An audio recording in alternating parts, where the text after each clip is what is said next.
got the floor. How you doing? I'm Greg Gerritt. My day job is to work for the Environment Council of Rhode Island. I always have to give a disclaimer. I am not allowed to speak in public for them. I do their bookkeeping and administration. I can talk about compost for them. I do run their compost initiative, but it's relatively quiescent these days. I wrote a rather lengthy speech, figuring I have some complex things to offer. I don't think I'm going to use all of it. I'm hoping that if you have questions that you will interrupt me. The one thing that I still do for the compost industry in Rhode Island is I still run the compost conference every year. And that's going to be March 9th at Rhode Island College this year. If anybody here is thinking of coming or would like to exhibit, come see me. I have cards. I truly believe that compost is critical to the future prosperity of our communities. Rhode Island is going to need to grow a lot more food than it does now. Everybody tells me, you know, we're going to have green energy and we're going to do things with water. I really think that one of our big opportunities in Rhode Island is agriculture. Because as climate change worsens, and I will talk a lot about climate change today, as climate change worsens, we are going to need to grow somewhere between 5 times and 20 times as much food as we do now. Think about that. We probably grow 1 to 2% of our food. We need to be growing at least 20% of our food. There's a plan to have New England by 2060 growing 50% of its food, which means places like New Hampshire, Maine, Vermont will be growing considerably more than 50% of their food. Think about it. How many people know about the drought in California? Who hasn't heard about the drought in California? That's the question. Okay, so we all know California is going to run out of water relatively soon. You know, they don't get the snowpack, they get the water at the wrong times, it's too warm and it rains instead of snow. California is not going to have water to produce the 50% of the vegetables that we eat in New England. We're going to have to grow our own. You know, there will be things like big agriculture growing wheat and corn, but for most of the stuff that we, you know, need for nutritional purposes, not just to fill your belly, we're going to have to grow most of it here because we're not going to be able to ship it. You know, I don't care what you think. If you're going to have a carbon-free society, you know, we're going to have a lot less shipping, a lot less. I mean, we just have to accept that we're going to move things less, we're going to move people less. A lot of that is related to the fact that the economy is not going to grow very much, especially in places like the United States. I think the politicians of the United States are totally enamored with what lots of places in the world call the Golden Age, from 1948 to 1973 or thereabouts. The global economy was growing 5–6% a year, so that the old, and I mean old industrial places could grow at 3 or 4%. I mean, if the United States economy grows at 4%, everybody thinks, wow, we have good times. The unemployment rate gets so low that the Federal Reserve starts to raise interest rates. You know, that's something that goes on. But the fact is that the global rate of economic growth is now about 3%. And nobody, and I mean nobody, is thinking that that's going to go up a whole heck of a lot. You know, as the economy gets bigger, it's harder to grow by the same percentage. But it's just not. You know, China, instead of growing 10% a year, is now growing 6 to 7% a year. Indonesia and India growing about 5% a year. That's almost half the population of the earth. The places are growing at 5 to 6% a year. So what's it going to mean in the U.S.? What's the growth rate in the U.S.? About 1.5. It's actually, the last 5 years, it's been about 2.2% to 2.4. It's actually amazingly consistent, which it's never been before. But that's about what we're at. We're about 2.4%. What are the conditions that lead to fast economic growth? Anybody got ideas? War. What? War. Actually, no. War it does on some short-term level give you that boost until you lose or you start to spend and spend and spend. Because almost everybody who's ever run a war has run it on borrowed money. They don't actually raise the taxes to do it until after it's over and they've lost. Anyway, so if we're going to have, a 2% growth rate in the United States, the conditions for rapid economic growth in the world tend to be where you have a very large rural population being urbanized. That the fact of getting them out of the subsistence economy, out of peasant farming, out of rural, relatively, household farming, moving them to the cities, all of a sudden they have to become consumers, they have to get a job. That is what your growth is based on. So in Rhode Island, we went through that 150 years ago. We went through an industrial boom where all the farmers came, or we grabbed immigrants from all over the world coming in.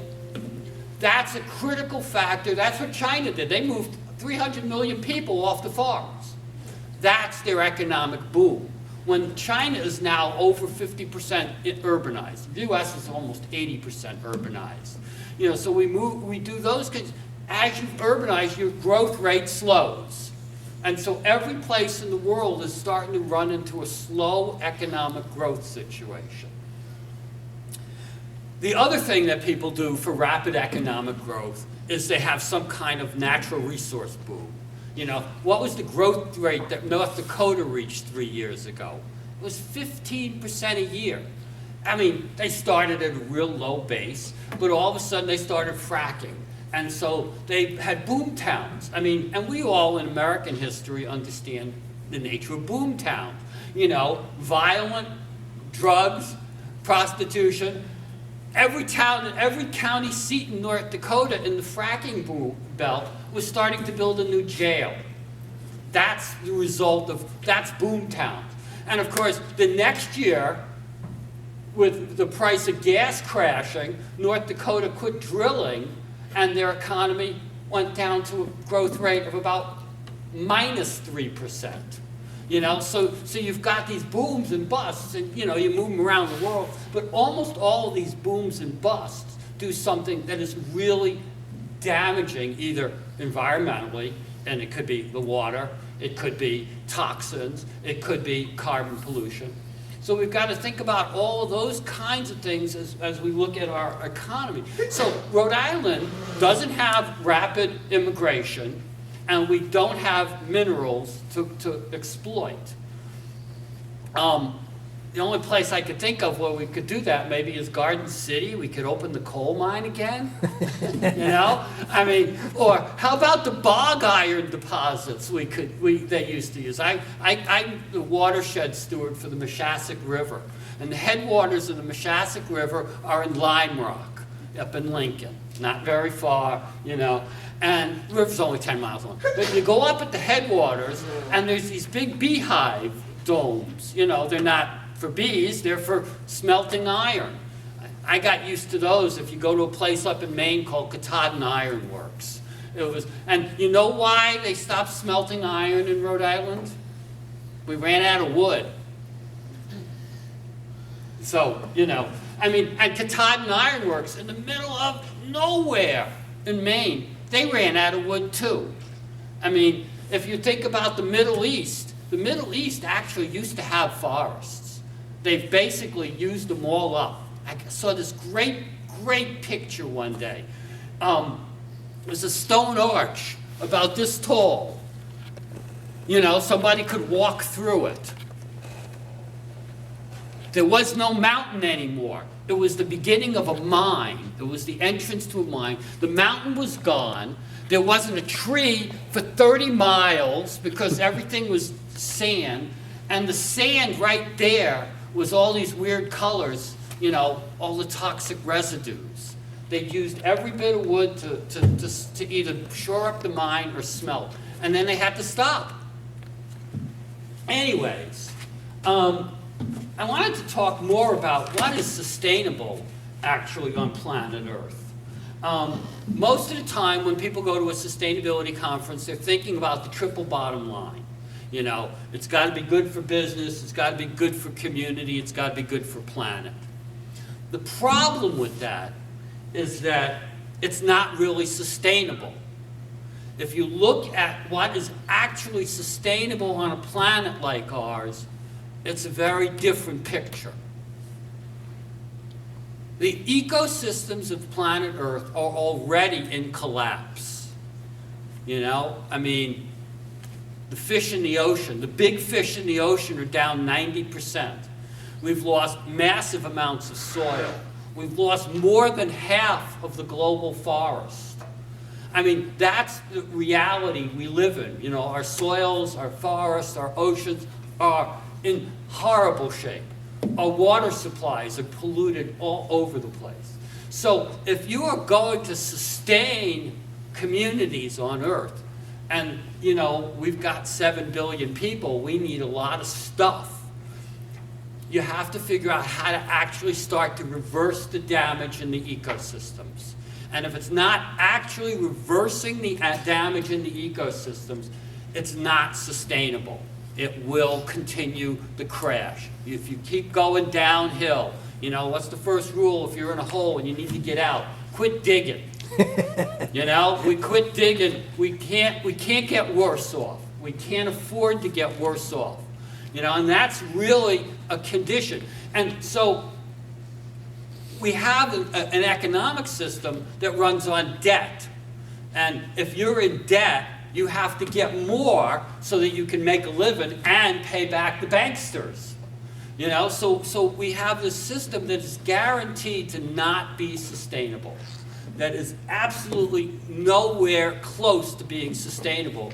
And so if we are doing sustainability work, if we are going to do alternative energy, if we are going to do compost, if we are going to do organic agriculture, we have to think about those as, you know, good, but not nearly sufficient, and the context in which they are going. So if you're doing an organic farm and you have to, like, ship it really far, that's not going to be very sustainable either. You're using too much fossil fuel just to move the stuff. We have to start to figure out how to relocalize our economies a lot more.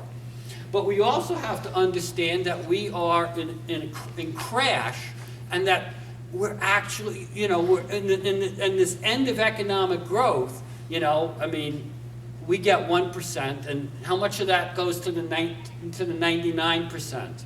And then how much goes to the 1%? That inequality also drives some of our damage. So when I think about sustainability, I really have to think about justice and democracy. I mean, I'm talking right now, we're dealing with this monstrosity they want to build in Burrowville. You know, it's a gas-fired power plant. I mean, the people are trying to stop the fracking in the places where the fracking is. So that means you got an iffy plant. The people are trying to stop all the pipelines, and they're trying to stop all the power plants. We haven't yet stopped enough of them, but we will. And we will partly, you know, because the economics of this stuff is making less and less sense all the time.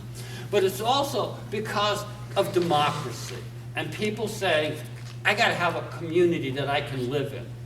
I've come up to the thought that the real definition of democracy is where the people can stop really bad stuff. I mean, really bad stuff that hurts your community. How can you not be able to say no to it and say, oh, I live in a democracy? How can the communities not have the power to stop large corporate interests from overrunning their community? If they can't stop that, then we don't have democracy. And so democracy is also one of those tools. It's one of those tools that helps us become sustainable because the communities actually mostly want to do the right thing. So that's what we have to focus on. We have to focus on democracy and put that together with our issues about the whole issue of running an economy on debt and the whole issue of the ecological collapse of the planet. We need a new plan. We need a really different plan. How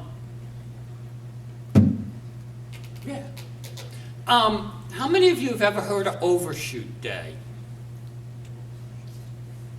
Overshoot Day is the idea that there is a certain amount of biological resource on the planet.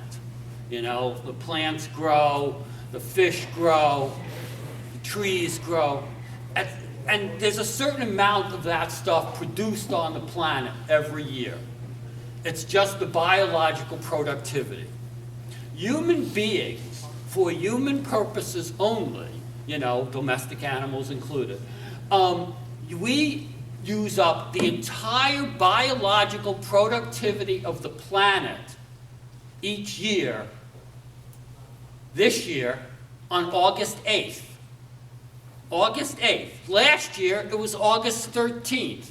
That means 1/50th of a year quicker, you know, 2% quicker each year, you know. How, and so it means that if we are already, you know, Overshoot Day should be December 31st. Right. We shouldn't be using all of the productivity of the planet by August.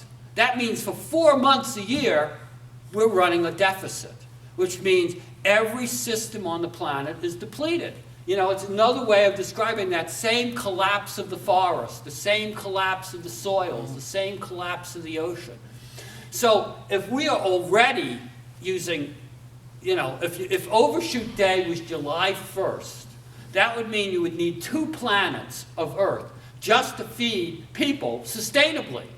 But, you know, if we're using it 4 months up ahead of time, it's not sustainable. And that does not include everything that the rest of the ecosystem needs to survive. You know, the best example I have of that is, you know, the rate of deforestation and the number of wild animals on the planet has been reduced by 50% in the last 50 years. Wow. I mean, tigers is the one they're talking about now. They've gone from 100,000 tigers 100 years ago to 4,000 tigers now. Wow. And, you know, Papa Hemingway, Ernest Hemingway, used to go fishing out of Cuba, you know, wrote the Old Man and the Sea. He was a fisherman. They have pictures of the fish they used to catch down there. They catch groupers like this. Nobody sees groupers like this anymore. You know, the tuna are 90% gone. Every one of those things is diminishing. So if we are to actually be sustainable, what does that mean for us? It means we have to bring our consumption down considerably on planet Earth. We need to reduce our energy consumption. We need to reduce our forest consumption. You know, we need to use a lot less paper, a lot less wood. One of the things I studied for a long time was I got thrown out of forestry school. They weren't protecting the forest. I went through a whole lot of study of forests after that. And then I read this guy, Emanuel Wallerstein. He came up with this thing called world systems. He was a professor at SUNY Binghamton for a while. He did his PhD, I think, at Yale. And he called it world system, and he basically gave me how economies work, and talked about the relationship between cities and economic growth and the relationship of forests. What he basically points out is you can't build cities if you don't have forests to clear. You can't build new cities without a massive, and I mean massive amount of wood. So did the U.S. get the wood to build its cities?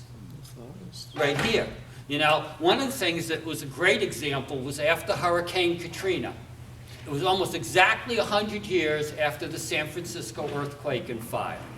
What happened in San Francisco after the earthquake and the fire? They went out to Northern California and cut redwood trees and rebuilt the city. Right. Just you know, within a few years, they rebuilt that city. It was rich again.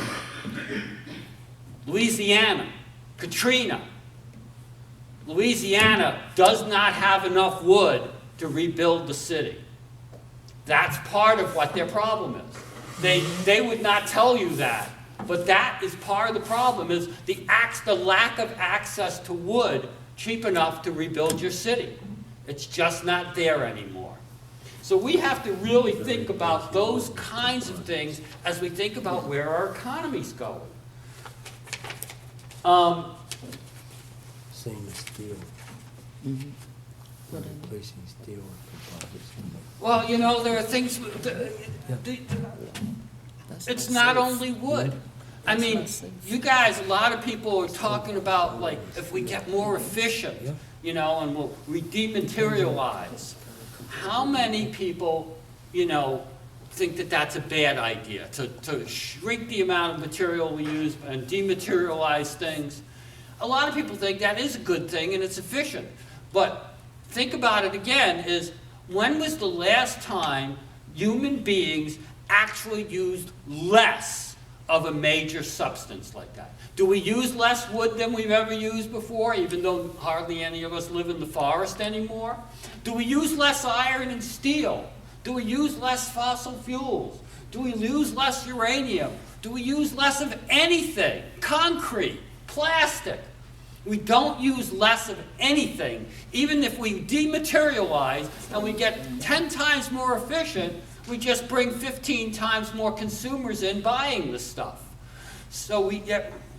Yeah, I don't mean to interrupt you, but it's like the guy that wants to save the planet with the electric car. We're going to boost the electricity, and we're going to put carbon in the air to produce the electricity to presumably save the planet. Maybe the thing is backwards.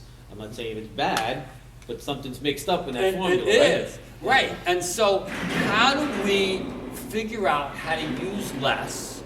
Because that's the only thing that's going to be sustainable on planet Earth. How do we figure out how to use less in a way that is more just? You know, when we keep, you know,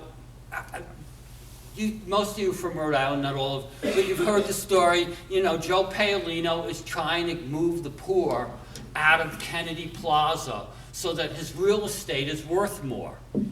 The whole issue of a real estate-driven economic plan is crazy to begin with. Absolutely. But the fact is, what happens is that what you do is you make more people poor when you use a real estate-driven plan. Right. If you bring in you